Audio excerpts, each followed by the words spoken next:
Well, this video has taken a while to do because I've just been so busy, like I have my own life and there's a lot of seasons in this show. Anyway, here I am to review The Adventures of Superman, also starring George Reeves, like the feature film Superman and the Mole Men. This is essentially a continuation from that film, and this show has gone down as being one of America's favorite iterations of the Man of Steel. But for me, here in Australia, I'm just like, it's all right. It's not that great. It's okay, but it's not that great. I don't get it. Anyway, more on that later. So in my last review, I said that George Reeves wasn't my favorite Superman or Clark Kent, and that is still true for this show, and I still prefer Kirk Allen over George Reeves, but I've come to realize that this is just George's take on the character. And I'll be honest, I actually liked the first episode that delved into his Superman's origin story again, from Krypton to the Kent Farm to Metropolis. Even though it's something that we've all seen like 1,000 times before by this point, I liked how it was done. It was done in a way where there was a lot of care put into it. I myself cared about the characters and what was going on in the story. That said, though, as I continued to watch the show, I started to realize that Clark Kent is actually a bit of a dick in this show. Hello, Jim. Where, Jim? Listen to me, Jim. Exactly where is that monkey? Or more accurately, how George portrays this character. That silly Olsen boy. Never mind about Jim. What was in that note? You don't have to shout it, Mr. Kent. Do you want me to call the police and No. tell them? I'll handle it, Miss Backrack. Oh. Thank Oh. you. He practically pushed me out. Oh. Yeah, you tell him. Anyway, this is a specific problem that has carried over from that feature film into this. I don't necessarily think it's the Superman side of things, as I said in my previous review. It's more or less the Clark Kent side of George's performance that doesn't really come through all that well. I mean, you see him act like that and be such a dick to people when he's Clark Kent, and then you see him go and be Superman and be all nice and respectful and hopeful, right? Be Superman, and you kind of think to yourself, well, he is Clark Kent. So if that's how he is as Clark Kent, then that means the Superman persona is just fake and he's actually just an asshole. And when you get into the show even more and you watch later seasons, like season 3, for example, you see that Clark Kent, the name Clark Kent, has become a well-respected name within Metropolis. He has connections to the DA. And it's like that sort of treatment should go toward people like Lois Lane or Perry White. Specifically because the whole point of him like being Clark Kent, because he is Clark Kent. He was Clark Kent first before he was ever Superman. So he is Clark Kent at heart. But the whole point of, being mild-mannered is to hide. If Clark Kent were to become a well-respected name within Metropolis and his name was said within certain circles, and then you have a guy out there who can fly and do all this amazing shit, right, who looks somewhat similar to him, it's a lot easier for then people to make the connection, oh shit, that really famous reporter in Metropolis looks oddly similar to Superman, so they must either know each other or, be the same person. It's not meant to be like that. It's meant to be like mild-mannered reporter in order to hide so as to not draw too much attention to himself. And in this show, they kind of just threw that out the window. Anyway, moving on.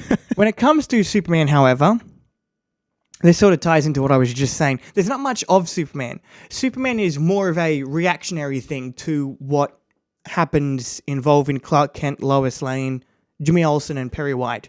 Most of this show is really just the adventures that they go on. Superman just comes in later to fix a situation. And it did something for this show, which was it made it episodic. Every episode was its own little mystery, which I actually liked. I didn't mind, watching a new episode that was a new mystery and nothing really connects to the next nothing really carries over. For the most part, really, because the season 1 finale, I guess, we'll talk about that in a second, but the third last episode really brings everything into focus and shows that everything that they were dealing with in season 1 was a crime wave, and they sort of bring that all into focus, and they finish that sort of that storyline, I guess. So when it wants to be, it can connect all the dots and be all interconnected, but for the most part, it is just episodic, which was fun. But in all honesty, that makes this show very unbingeable. And I remember saying in a previous Superman review, I think it was for the Fleischer or Fleischer, I'm pretty sure it's pronounced Fleischer, the Fleischer cartoons. I said Fleischer in my review. Directed by Dave Fleischer, and it's Fleischer. I'm such an idiot sometimes. Anyway, in the Fleischer cartoons, it was very episodic. Nothing connected, nothing carried over. It was all episodic. And I remember saying in that review that I didn't really like it, that I was kind of begging for something to connect and something to carry over and like this big overarching story. I will say I prefer a series like that. But that doesn't mean I'm not open to the idea of watching a series that is episodic. This one, I think, did it well. While we're on the topic of the episodes, I did say I was going to get to this. So the season 1 finale actually isn't the third last episode, which I think it should have been. But what it actually is a two-parter, which is re-edited versions of Superman and the Mole Men, the feature film. Why?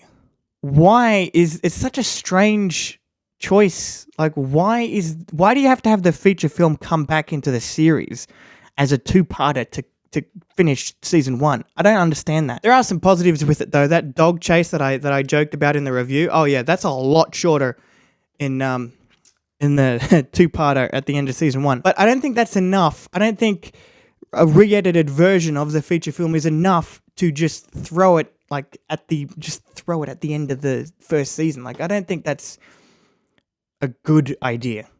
Anyway, I do want to talk about Lois, who I liked a lot more in this series than the movie.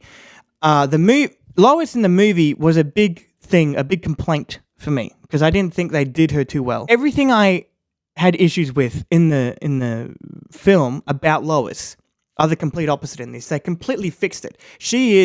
There's actually an episode, season 1, episode 4, I think, where she finds a case that literally no one else is interested in. Even Clark tells her, you know what, it's not a real case, you're going crazy, whatever. And she sees that there is something there, and she freaking goes for it. That is the ideal Lois Lane that I was talking about in my previous review. That's the Lois Lane that I want to see, and this show gave it to me. And I honestly thought Phyllis Coates did an alright job. There's always that thing, though, that when you watch, like, the first, say, movie in a trilogy, or you watch the first TV show, the first episode, first season, whatever it is, when you watch the first thing, and then they try and do something different, they try and follow it up with something, because it's like catching lightning in a bottle, and you're trying to imitate that for the second time around. And that is kind of what it felt like for Phyllis Coates, where I was like, I liked Phyllis Coates, but Noelle Neal, I liked her a lot more. Which is why I was happy to see Noelle Neal come back for season 2. I don't know what happened with Phyllis Coates. Apparently there was, she had some prior commitments, and she wasn't really getting along with the producer, I'm pretty sure. A lot of rumors going around concerning that. But in summary, because I have to summarize this show, there's 6 seasons in this series, and I will say I wasn't able to watch season 5 or 6 because it's just not available. Sad, I know, but I wasn't really looking forward to watching anymore, honestly, because it's pretty much the same thing. And when the series starts out, it's very crime related. A lot of crime and mafia storylines going on, where it's just Clark Kent and his friends fighting crime. Even though I liked the episodic nature of the show, that part of it, where it focused so much on crime and stopping crime and all that shit, I was like, it got a bit much, where I was craving something a bit more comic booky, something a bit more ridiculous, a bit more over the top. And thankfully, during the later seasons, like more into season 4, I guess, it does get a little bit ridiculous with stuff like this. But I don't think this show ever went for it as much as it should have, because this is about Superman, right? And they shouldn't have been afraid to be a little bit more comic booky or be a little bit more goofy. In summary, I guess the show is 50-50 for me. There are some aspects about it that I liked, but other aspects about it that I did not like at all. It's just a confusing situation where there are things that I liked in it, but it's how they did it that could have been better. As an American favorite, I really don't get it. I don't get why this is hailed as like one of the best versions of Superman when we've had like two others, in my opinion, that are far better. That being Kirk Allen and Christopher Reeve. Speaking of Christopher Reeve, I'm pretty sure that is my next Superman review. I'll see you whenever that comes out. I need to go and review Batman now.